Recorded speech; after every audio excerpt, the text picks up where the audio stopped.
और मैं कोई बच्ची नहीं हूँ। अरे गवार लोगों, मैं तुम्हें कैसे समझाऊं? मैं बच्ची नहीं हूँ। मेरे तो 2 बच्चे हैं और मैं एक अरबपाती औरत हूँ। ये बच्ची पागल है।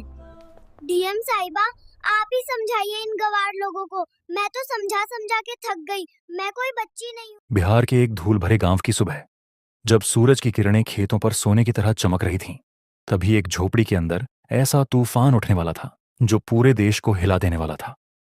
4 साल की उर्मिला, जिसकी आंखों में एक गहराई थी जो उसकी उम्र से कहीं ज्यादा कहानियां बयां करती थीं, उस सुबह रोटी के साथ अपनी किस्मत निगलने वाली थी। शांति, उसकी मां, प्यार से रोटी का टुकड़ा मुंह में डाल रही थी। तभी वह बच्ची बोल पड़ी, this food is so bland. I miss the continental breakfast Alfred used to make for me. शांति के हाथ से रोटी गिर गई। गांव की औरत जो खुद मुश्किल से अपना नाम लिख पाती थी, उसने कॉन्टिनेंटल ब्रेकफास्ट शब्द सुना और उसका दिल जैसे थम गया। क्या बोल रही है बिटिया? उसने कांपती आवाज में पूछा। बच्ची ने थाली दूर फेंक दी। मेरा नाम उर्मिला नहीं है, मैं करीना मित्तल हूं, मित्तल मोटर्स की मालिक।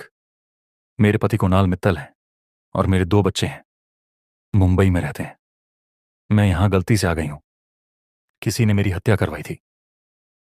राम भरोसा, जो दरवाजे पर यह सब सुन रहा था, वहीं जड़ हो गया। गांव के लोग जुटे, ओझा आए, तावीज दिए गए, पर उर्मिला की बातें नहीं बदलीं। दिन बीतते गए और वह बच्ची अब 8 साल की हो चुकी थी। उसकी आंखों में अब मासूमियत नहीं, एक अजीब सी परिपक्वता झलकती थी। वह स्कूल में ऐसे अंग्रेजी बोलती कि मास्टर लालाचंद भी हैरान रह जाएं। गणित, अर्थशास्त्र, कंपनी के नियम, सब कुछ उसकी जुबान पर था। एक दिन उसने मास्टर से कहा, मास्टर जी, मेरी मदद करिए। मैं मित्तल मोटर्स की असली मालिक हूं, मेरी हत्या हुई थी। मास्टर लालाचंद ने सोचा, ये बच्ची झूठ नहीं बोल रही। उन्होंने एक खत लिखा मुंबई के मित्तल मोटर्स को। 3 हफ्ते बाद जवाब आया, पर मित्तल मोटर्स से नहीं, गृह मंत्रालय से। केस को बिहार की डीएम अंजलि सिंह को सौंपा गया था। वह अधिकारी जो अपनी पैनी नजरों और अद्भुत समझ के लिए मशहूर थी। गांव में हड़कंप मच गया। 3 जीपें, हथियारबंद पुलिस और सफेद साड़ी में अंजलि सिंह जब राम भरोस की झोपड़ी के सामने उतरी तो पूरा गांव जमा हो गया। अंदर उर्मिला शांत बैठी थी, जैसे उसे पता हो कि यह दिन आना ही था।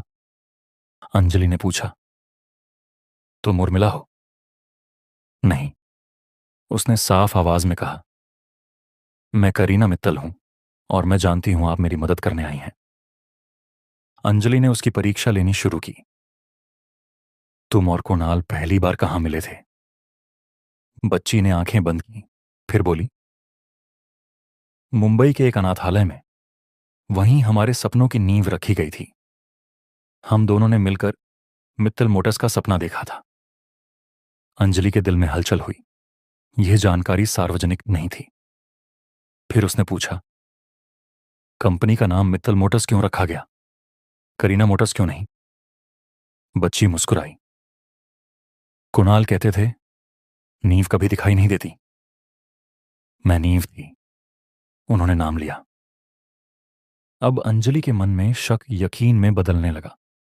जब उसने पूछा, तुम्हारी मौत कैसे हुई, तो बच्ची ने जवाब दिया, डिलीवरी के बाद नर्स ने मुझे पेनिसिलिन का इंजेक्शन दिया, जबकि मेरी फाइल में लिखा था मुझे उससे एलर्जी है।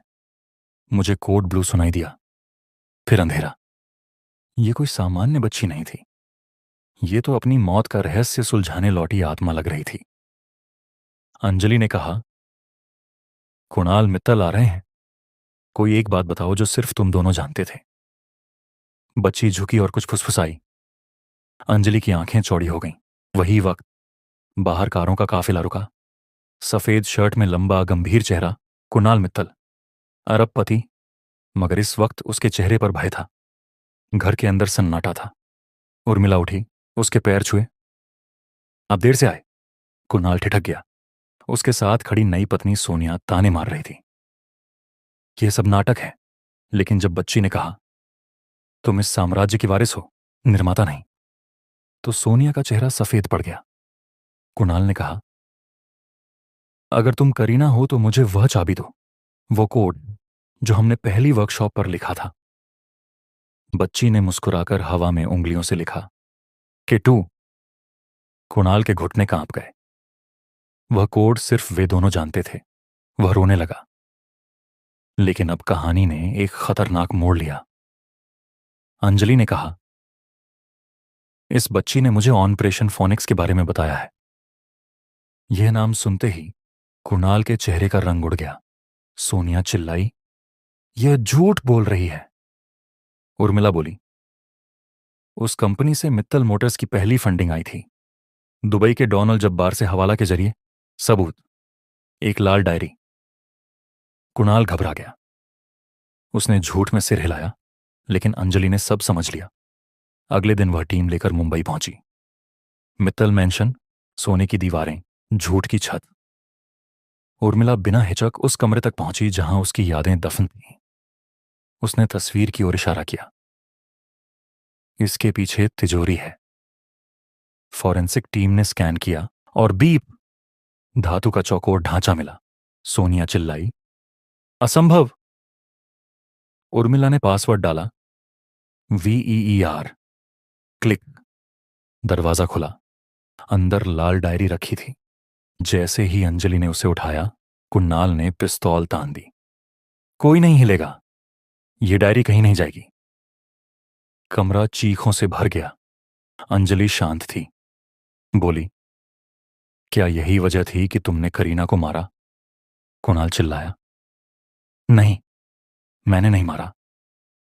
तभी सोनिया पागल हंसी के साथ बोली, मैंने मारा था। करीना उस डायरी से हमें खत्म करने वाली थी।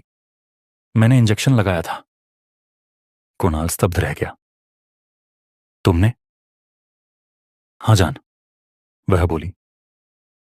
अब सबको चुप कराना होगा। लेकिन गोली चली सोनिया के हाथ पर। अंजलि का डिप्टी कमरे में घुस चुका था। कुणाल और सोनिया गिरफ्तार हो गए। डायरी खोली और पहले पन्ने पर लिखा था, मेरा नाम करीना मित्तल है और मैं जानती हूं कि मेरी मौत होने वाली है, लेकिन असली मास्टरमाइंड कोई और है। गुरुजी। उसके बाद के पन्ने फटे हुए थे। अंजलि जान गई, यह कहानी यहीं खत्म नहीं। असली अपराधी अभी बाहर है। बाद में जांच में सामने आया, गुरुजी देश का सबसे शक्तिशाली राजनेता था। उसी ने यह सब करवाया था। सरकार ने केस CBI को दे दिया, अंजलि को हटा दिया, लेकिन उसने हार नहीं मानी। उर्मिला अब शांत रहने लगी थी, जैसे दो आत्माओं का संग्राम थम गया हो। एक दिन अंजलि उससे मिलने आई। नदी किनारे बैठी उर्मिला बोली, करीना का बदला पूरा हो गया, अब उसे शांति चाहिए। उसने एक कागज दिया। यह डायरी का आखिरी पन्ना है, गुरुजी का नाम इसमें है। अंजलि ने वादा किया, मैं इसे खत्म करूंगी। वक्त बीता। उर्मिला बड़ी हुई। कोर्ट ने उसे मित्तल मोटर्स के 50% शेयर दिए, पर वह संपत्ति उसने बच्चों के नाम कर दी। करीना मित्तल फाउंडेशन, उसने मुंबई नहीं लौटने का फैसला किया। उसके 10वें जन्मदिन पर एक पार्सल आया, अंदर एक ऑर्किड और एक कार्ड। तुम्हारे हिस्से का आसमान अभी बाकी है। वह मुस्कुराई। जानती थी यह अंजलि का तोहफा है। सालों बाद रात के आसमान के नीचे वह तारों को देखती तो लगता कहीं ऊपर से करीना उसे देख रही है। वह दोनों थी, और दोनों में से कोई नहीं। वह उर्मिला थी, जिसने 2 जन्मों में एक सच्चाई जी, एक पाप मिटाया और इंसानियत के नाम एक नई रोशनी जलाई।